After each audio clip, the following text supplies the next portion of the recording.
ओम शांति। 6 फरवरी 2025 के ईश्वरीय महावाक्य। पहले सुनते हैं आज की मुरली से होमवर्क। बाबा ने कहा, पुरानी दुनिया के कांटों को नई दुनिया के फूल बनाना, यह तुम होशियार मालियों का काम है।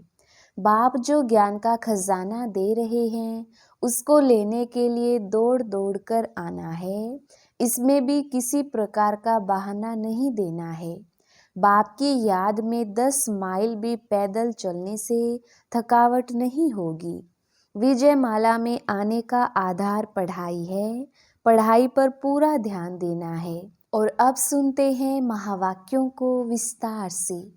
मुरली का सार।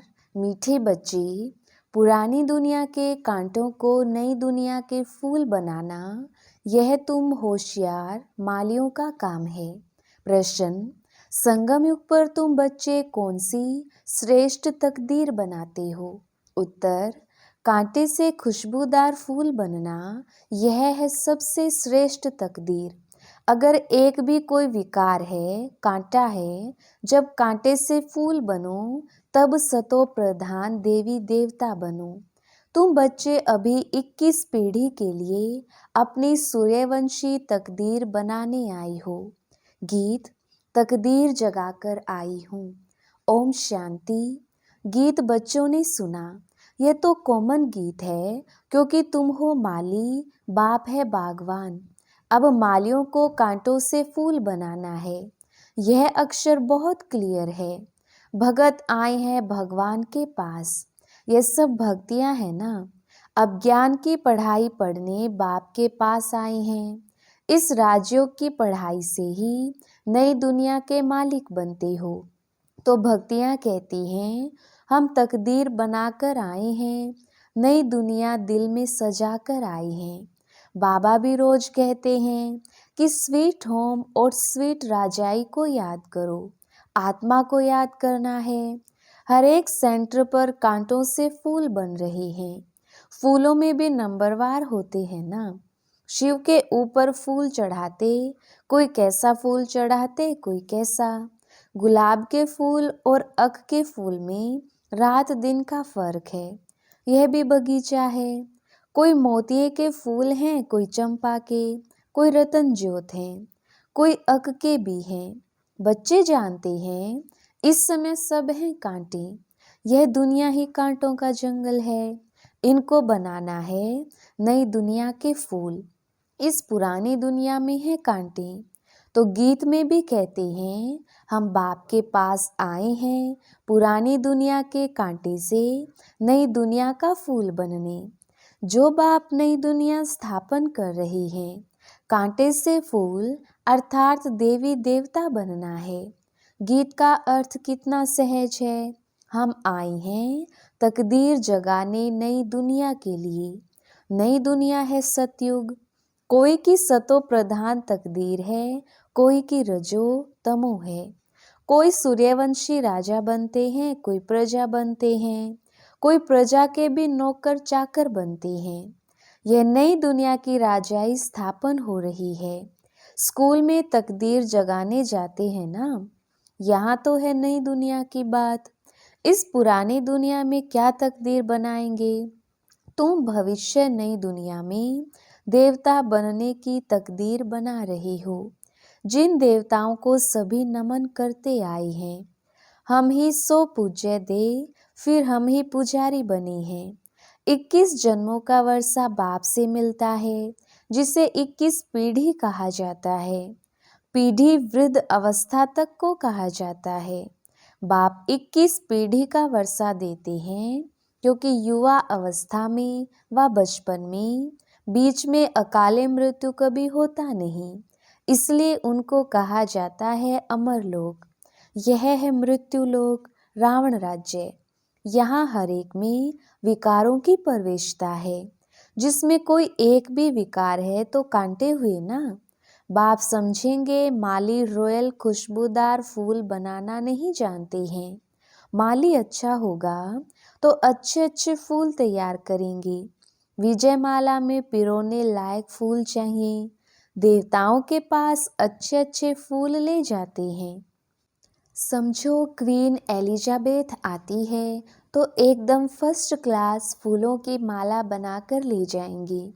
यहाँ के मनुष्य तो हैं तमो प्रधान, शिव के मंदिर में भी जाते हैं, समझते हैं ये भगवान है। ब्रह्मा विष्णु शंकर को तो देवता कहते हैं, शिव को भगवान कहेंगे तो वह ऊंचते ऊंच हुआ ना।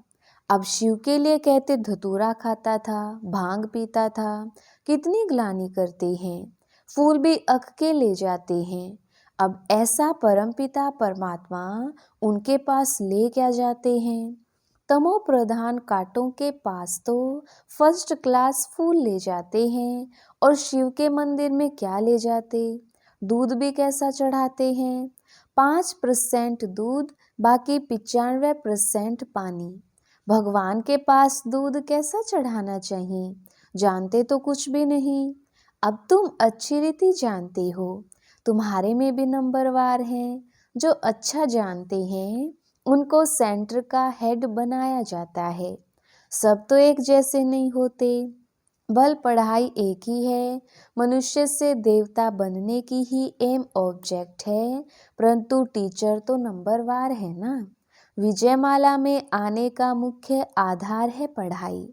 पढ़ाई तो एक ही होती है, उसमें पास तो नंबरवार होते हैं ना। सारा मदार पढ़ाई पर है।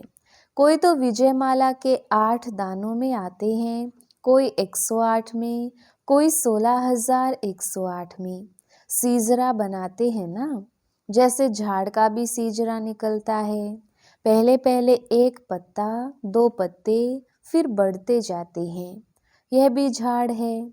बिरादरी होती है, जैसे कृपलानी बिरादरी आदि आदि, वह सब हैं हद की बिरादरियाँ। यह है बेहद की बिरादरी। इनका पहले पहले कौन है, प्रजापिता ब्रह्मा। उनको कहेंगे ग्रेट ग्रेट ग्रैंडफादर, परंतु यह किसको पता नहीं है।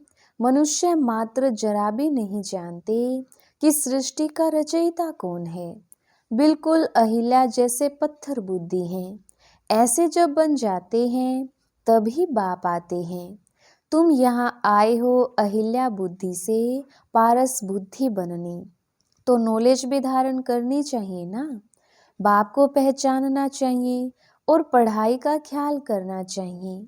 समझो आज आए हैं, कल अचानक शरीर छूट जाता है, फिर क्या पद पा सकेंगे। नॉलेज तो कुछ भी उठाई नहीं, कुछ भी सीखे नहीं तो क्या पद पाएंगे। दिन प्रतिदिन जो देरी से शरीर छोड़ते हैं उनको टाइम तो थोड़ा मिलता है, क्योंकि टाइम तो कम होता जाता है। उसमें जन्म ले क्या कर सकेंगे।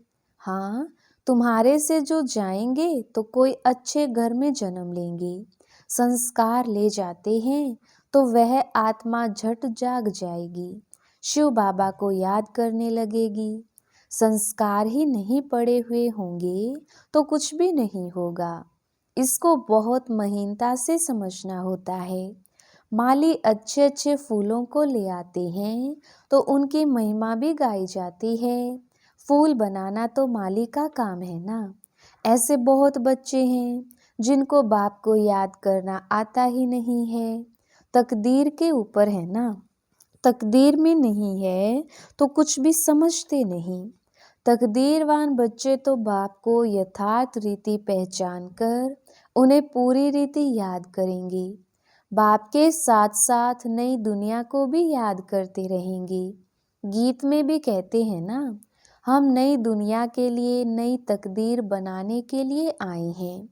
21 जन्म लिए बाप से राज्य भाग्य लेना है। इस नशे और खुशी में रहें तो ऐसे ऐसे गीत का अर्थ इशारे से समझ जाएं।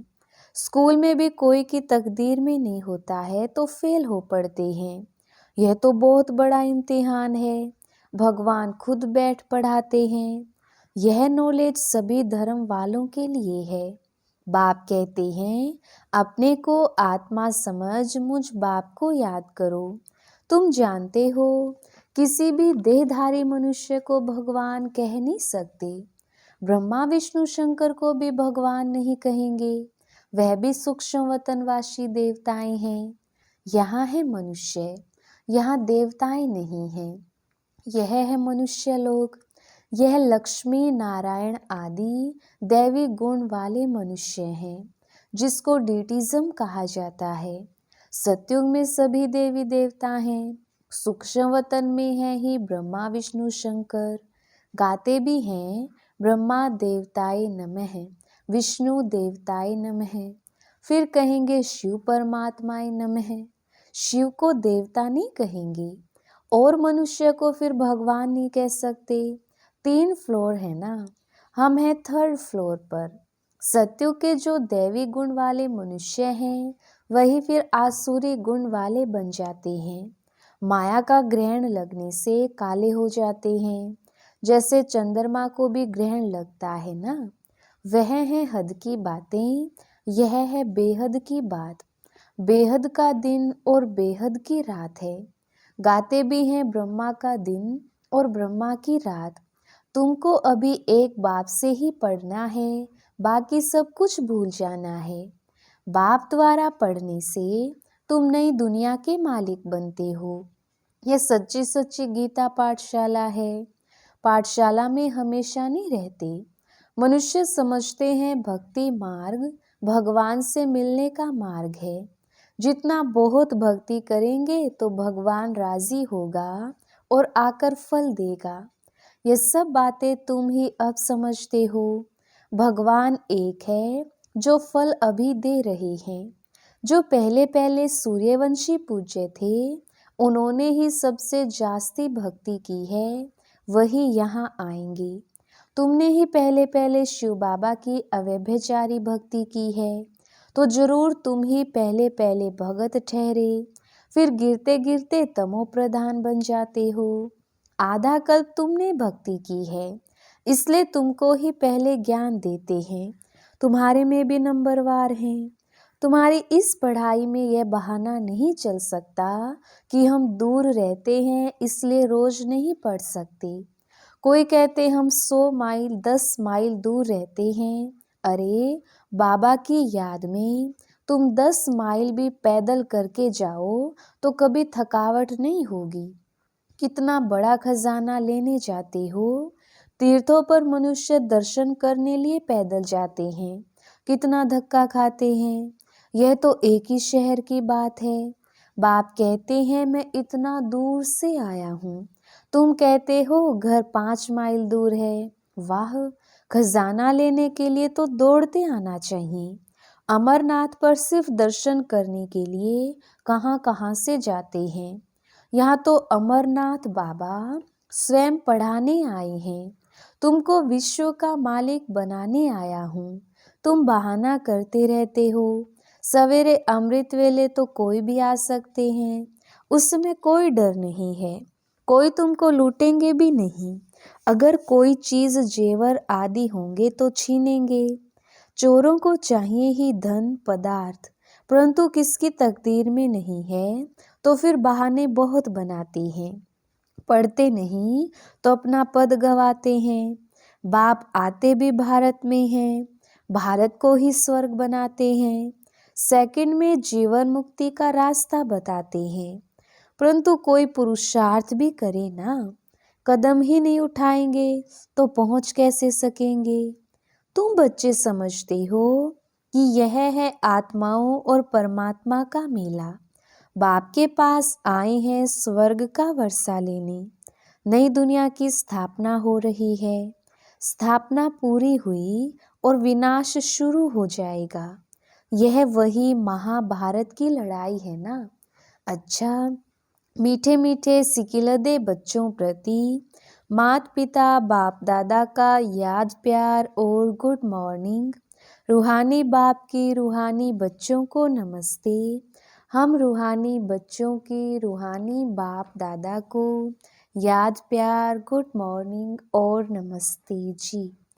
धारणा के लिए मुख्य सार। पहला पॉइंट, बाप जो ज्ञान का खजाना दे रहे हैं उसको लेने के लिए दौड़ दौड़ कर आना है। इसमें किसी भी प्रकार का बहाना नहीं देना है। बाप की याद में 10 माइल भी पैदल चलने से थकावट नहीं होगी। दूसरा पॉइंट, विजयमाला में आने का आधार पढ़ाई है। पढ़ाई पर पूरा ध्यान देना है। कांटों को फूल बनाने की सेवा करनी है। स्वीट होम और स्वीट राजाई को याद करना है। वरदान, संगम युग के महत्व को जान, एक का अनगिनत बार रिटर्न प्राप्त करने वाले सर्व प्राप्ति संपन्न भव। विस्तार, संगम युग पर बाप दादा का वायदा है, 1-2 लाख लो। जैसे सर्वश्रेष्ठ समय, सर्वश्रेष्ठ जन्म, सर्वश्रेष्ठ टाइटल इस समय के हैं, वैसे सर्व प्राप्तियों का अनुभव अभी भी होता है। अभी एक का सिर्फ लाख गुना नहीं मिलता, लेकिन जब चाहो, जैसे चाहो, जो चाहो, बाप सर्वेंट रूप में बांधे हुए हैं। एक का अनगिनत बार रिटर्न मिल जाता है, क्योंकि वर्तमान समय वरदाता ही आपका है। जब बीज आपके हाथ में है तो बीज द्वारा जो चाहो वह सेकंड में लेकर सर्व प्राप्तियों से संपन्न बन सकते हो। स्लोगन, कैसी भी परिस्थिति हो, परिस्थिति चली जाए लेकिन खुशी नहीं जाए। अव्यक्त इशारे, एकांत प्रिय बनो, एकता और एकाग्रता को अपनाओ। एकता और एकाग्रता ये दोनों श्रेष्ठ भुजाएं हैं कार्य करने के सफलता की। एकाग्रता अर्थात सदा निर्व्यर्थ संकल्प, निर्विकल्प। जहाँ एकता और एकाग्रता है वहाँ सफलता गले का हार है। वरदाता को एक शब्द प्यारा है, एक व्रता, एक बल, एक भरोसा, साथ साथ एक मत, ना मनमत ना परमत, एक रस, ना और कोई व्यक्ति, ना वैभव का रस, ऐसे ही एकता, एकांत प्रिय। अच्छा, ओम शांति।